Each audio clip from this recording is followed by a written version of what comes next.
একটি শান্ত ছোট্ট গ্রাম ছিল। গ্রামের নাম ছিল শালবনপুর। চারদিকে সবুজ ধানক্ষেত, মাটির বাড়ি আর সরু পথ দিয়ে ভরা ছিল সেই গ্রাম। এই গ্রামেই থাকত একটি ছেলে, তার নাম ছিল সুমন। সুমন তার বৃদ্ধ বাবা হরিপদর সাথে একটি ছোট্ট কুঁড়ে ঘরে থাকত। কয়েক বছর আগে অসুখে পড়ে সুমনের মা মারা গিয়েছিল। সেই থেকে বাবা আর ছেলে একসাথেই জীবন কাটাচ্ছিল। হরিপদ ছিলেন খুবই পরিশ্রমী মানুষ, কিন্তু সুমন ছিল একেবারেই তার উল্টো। সুমন ছিল ভীষণ অলস। সে সারা দিন বাড়িতে শুয়ে থাকত, কখনো ঘুমাতো, কখনো এদিক সেদিক তাকিয়ে সময় কাটাতো, কিন্তু কোনো কাজ করত না। বাড়ির সমস্ত খরচ একাই চালাতো তার বাবা। হরিপদ প্রতিদিন সকাল থেকে সন্ধে পর্যন্ত অন্যের জমিতে কাজ করতেন। রোদ, বৃষ্টি, ঝড় কিছুই তাকে থামাতে পারত না। কিন্তু এখন তার বয়স হয়ে গেছে, আগের মতো শক্তি আর শরীরে নেই। একদিন দুপুরে কাজ শেষ করে হরিপদ বাড়ি ফিরলেন। বাড়িতে ঢুকেই দেখলেন সুমন এখনও ঘুমিয়ে আছে। তিনি বিরক্ত হয়ে বললেন, এই ওঠ, আর কতক্ষণ ঘুমাবি? সারাদিন গাধার মতো শুয়ে থাকিস কেন? বাবা, একটু ঘুমাতে দাও না। সকাল সকাল ঘুম ভাঙালে শরীর খারাপ হয়। হরিপদ অবাক হয়ে বললেন, সকাল? এখন তো দুপুর 1টা বাজে। সুমন চমকি উঠে বসে বলল, কি দুপুর 1টা? তুই এখন বড় হয়ে গেছিস, কিন্তু তোর মধ্যে কোনো দায়িত্ববোধ নেই। আমি তোকে বকা দিচ্ছি না। আমি চাই তুই মানুষ হ। আমি চাই গ্রামের লোকেরা তোকে সম্মান করুক।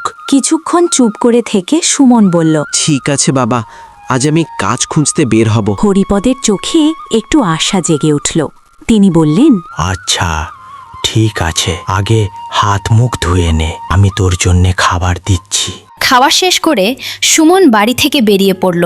গ্রামের রাস্তায় হাঁটতে হাঁটতে হঠাৎ তার পুরনো বন্ধু রবিনের সাথে দেখা হলো। রবিন মুচকি হেসে বলল, আরে সুমন, আজ সূর্য পশ্চিমে উঠেছে নাকি? তুই ঘর থেকে বেরিয়েছিস? এই কথা শুনে সুমন রেগে গেল। সে বলল, আমি কখন বের হই বা না হই সেটা নিয়ে তোকে ভাবতে হবে না। রাগ করছিস কেন? সত্যি কথাই তো বলছি। তোর বাবা বুড়ো মানুষ হয়েও সারাদিন কাজ করছে, আর তুই ঘরে বসে আছিস। এই কথা শুনে সুমনের খুব রাগ হলো, কিন্তু সে আর কিছু না বলে সেখান থেকে চলে গেল। হাঁটতে হাঁটতে সে গ্রামের পাশের জঙ্গলের দিকে চলে গেল। জঙ্গলের মধ্যে একটি বড় বটগাছের নিচে গিয়ে বসে পড়ল। সে নিজের মনে বলল, এই গ্রামের মানুষগুলো নিজেদের কি মনে করে? সবাই শুধু আমাকে নিয়ে কথা বলে। আমি একদিন সবাইকে দেখিয়ে দেব আমি কি করতে পারি। কিন্তু এসব বলতে বলতে তার আবার ঘুম পেয়ে গেল। সে বলল, যাকগে, আগে একটু ঘুমিয়ে নেই। কিছুক্ষণ পরে সেই রাস্তা দিয়ে পাশের গ্রামের এক বৃদ্ধ মানুষ যাচ্ছিলেন। তিনি দেখলেন একটি যুবক গাছের নিচে নিশ্চিন্তে ঘুমাচ্ছে। তিনি কাছে এসে বললেন, এই ছেলে, এখানে ঘুমাচ্ছিস কেন? তোর কি কোনো কাজ নেই? আপনি আমাকে ঘুমাতে দিচ্ছেন না কেন? বুড়ো একটু কঠোর গলায় বললেন। অলসতা মানুষকে বড় বিপদে ফেলে দেয়। সুমন বলল, আমার কিছু হবে না। বৃদ্ধ বললেন, সময় থাকতে সাবধান হয়ে যা, না হলে একদিন খুব বড় সমস্যায় পড়বি। কিন্তু সুমন তার কথা গুরুত্ব দিল না। বৃদ্ধ মাথা নেড়ে চলে গেলেন, আর সুমন আবারও গাছের নিচে ঘুমিয়ে পড়ল। ধীরে ধীরে সন্ধ্যা নেমে এলো। ঘুম ভেঙে গেলে সুমন বাড়ির দিকে রওনা দিল। বাড়িতে ঢুকতেই হরিপদ জিজ্ঞেস করলেন, কাজ পেলি? সুমন বলল, আমি কাজ খুঁজছিলাম, কিন্তু পথে রবিনের সাথে দেখা হয়ে গেল। সে এমন কথা বলল যে আমার মেজাজ খারাপ হয়ে গেল। হরিপদ হতাশ হয়ে বললেন, তুই প্রতিদিনই একটা না একটা অজুহাত দেখাস। যদি সত্যি চেষ্টা করিস তাহলে অবশ্যই কাজ পাবি। সুমন বলল, কাল আবার যাব। খাওয়া শেষ করে সে ঘুমিয়ে পড়ল। পরের দিনও সে কাজ খুঁজতে বের হলো, কিন্তু আবারও সেই জঙ্গলের গাছের নিচে গিয়ে ঘুমিয়ে পড়ল।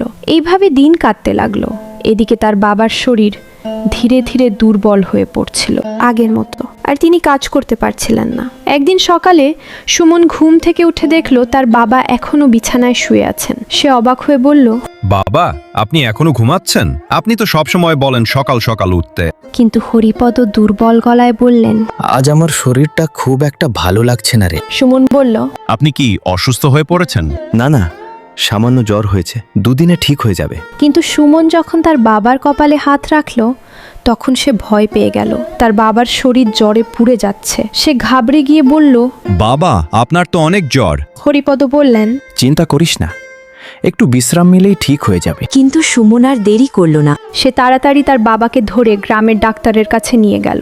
ডাক্তার শশাঙ্কবাবু খুব ভালোভাবে হরিপদকে পরীক্ষা করলেন। কিছুক্ষণ পরে তিনি গম্ভীর মুখে বললেন, সুমন, তুমি ঠিক সময়ে তোমার বাবাকে এখানে নিয়ে এসেছো। ডাক্তারবাবু, বাবার কি হয়েছে? ডাক্তার বললেন, তোমার বাবার কিডনিতে পাথর হয়েছে, তাই তার এত ব্যথা হচ্ছে। সুমন ভয় পেয়ে গেল। সে বলল, তাহলে এখন কি হবে ডাক্তারবাবু? ডাক্তার বললেন, অপারেশন করতে হবে। সুমন ধীরে জিজ্ঞেস করল, অপারেশনে কত টাকা লাগবে? ডাক্তার বললেন, প্রায় 50,000 টাকা। এই কথা শুনে সুমনের মাথায় যেন আকাশ ভেঙে পড়ল। সে বলল, ডাক্তারবাবু, আমাকে কয়েকদিন সময় দিন, আমি টাকা জোগাড় করার চেষ্টা করব। ডাক্তার বললেন, ঠিক আছে, আমি কিছু ওষুধ দিচ্ছি, এগুলো খেলে একটু আরাম পাবে। সুমন তার বাবাকে নিয়ে বাড়ি ফিরে এলো। সেই রাতে সে নিজেই রান্না করলো। যে ছেলে এতদিন শুধু ঘুমাতো, সেই ছেলে আজ রান্না করছে। খাওয়ার পর হরিপদ ঘুমিয়ে পড়লেন, কিন্তু সুমনের চোখে ঘুম ছিল না। সে ভাবছিল, সব আমার দোষ। আমি যদি এতদিন কাজ করতাম, তাহলে আজ বাবার চিকিৎসার জন্য আমাকে ভিক্ষা করতে হতো না। না, আমি বাবাকে কিছুতেই মরতে দেব না। আমাকে টাকা জোগাড় করতেই হবে। পরদিন ভোরেই সুমন গ্রামের প্রধানের বাড়িতে গেল। প্রধান মশাই তাকে দেখে অবাক হয়ে বললেন, সুমন, এত সকালে এখানে কেন? সুমন বলল, প্রধান মশাই, আমার বাবার অবস্থা খুব খারাপ, অপারেশনের জন্য টাকা দরকার। প্রধান মশাই বললেন, তুই টাকা ধার নিতে এসেছিস? সুমন বলল, হ্যাঁ, আমি কাজ করে সব টাকা শোধ করে দেব। তুই কাজ করবি? এই কথা শুনে তো হাসি পাচ্ছে। তোর মতো অলস ছেলেকে কেউ বিশ্বাস করবে? এই বলে তিনি সুমনকে তাড়িয়ে দিলেন। মনে ভীষণ কষ্ট নিয়ে সুমন সেখান থেকে চলে গেল। এরপর সে গ্রামের ধনী জমিদার রঘুনাথ রায়ের বাড়িতে গেল। জমিদার তাকে দেখে বললেন, আরে, অলস সুমন আজ আমার বাড়িতে? সুমন সব কথা খুলে বলল। মালিক, আমাকে কিছু টাকা ধার দিন, আমি দিনরাত কাজ করে শোধ করে দেব। তুই কাজ করবি? তুই তো নিজের থালাও ধুতে পারিস না। এই কথা শুনে সুমনের চোখে জল চলে এলো। সে মাথা নিচু করে সেখান থেকে বেরিয়ে গেল। হতাশ হয়ে সে আবার সেই জঙ্গলের বটগাছের নিচে এসে বসে পড়ল। আজ তার চোখে ঘুম ছিল না, চোখে ছিল শুধু কান্না। সে আকাশের দিকে তাকিয়ে বলল, হে ভগবান, আমাকে ক্ষমা করো, আমি এত অলস ছিলাম কেন? ঠিক তখনই সেই বৃদ্ধ মানুষটি আবার সেই পথ দিয়ে যাচ্ছিলেন। তিনি সুমনকে কাঁদতে দেখে থেমে গেলেন। বৃদ্ধ বললেন, কি হয়েছে ছেলে? সুমন সব কথা খুলে বলল। বৃদ্ধ কিছুক্ষণ চুপ করে থাকলেন। তারপর তিনি একটি ছোট পাথর দিলেন। তিনি বললেন, এই পাথরটা রাখ। সুমন অবাক হয়ে বলল, এটা কি? এটা জাদুর পাথর। এই পাথর কাছে রাখলে তোমার অলসতা দূর হয়ে যাবে। আজ থেকে তুমি কঠোর পরিশ্রম করবে। তিনি জঙ্গলের দিকে ইশারা করে বললেন, এখানে অনেক শুকনো কাঠ আছে, সেগুলো কেটে বাজারে বিক্রি করো। আমি চেষ্টা করব। বৃদ্ধ মুচকি হেসে চলে গেলেন। সুমন পাথরটা নিজের কাছে রাখলো। তারপর সে কুড়াল নিয়ে কাঠ কাটতে শুরু করলো। অল্প সময়ের মধ্যেই সে অনেক কাঠ জড়ো করে ফেললো। সে অবাক হয়ে বলল, আমি তো এত কাজ আগে কখনো করিনি। সেদিন সে কাঠ বিক্রি করে 6,000 টাকা রোজগার করলো। সে খুশিতে বলল, এইভাবে চলতে থাকলে আমি খুব তাড়াতাড়ি টাকা জমিয়ে ফেলবো। পরের দিন ভোর হওয়ার আগেই সুমনের ঘুম ভেঙে গেল। সে আগে কখনো এত সকালে ওঠেনি। সে সেই পাথরটা বের করে হাতে নিল। তার মনে হলো যেন তার ভেতরে এক অদ্ভুত শক্তি কাজ করছে। সে বলল, আজ আমাকে আরো বেশি কাজ করতে হবে। সুমন কুড়াল নিয়ে জঙ্গলের দিকে চলে গেল। সারা দিন সে কাঠ কাটল।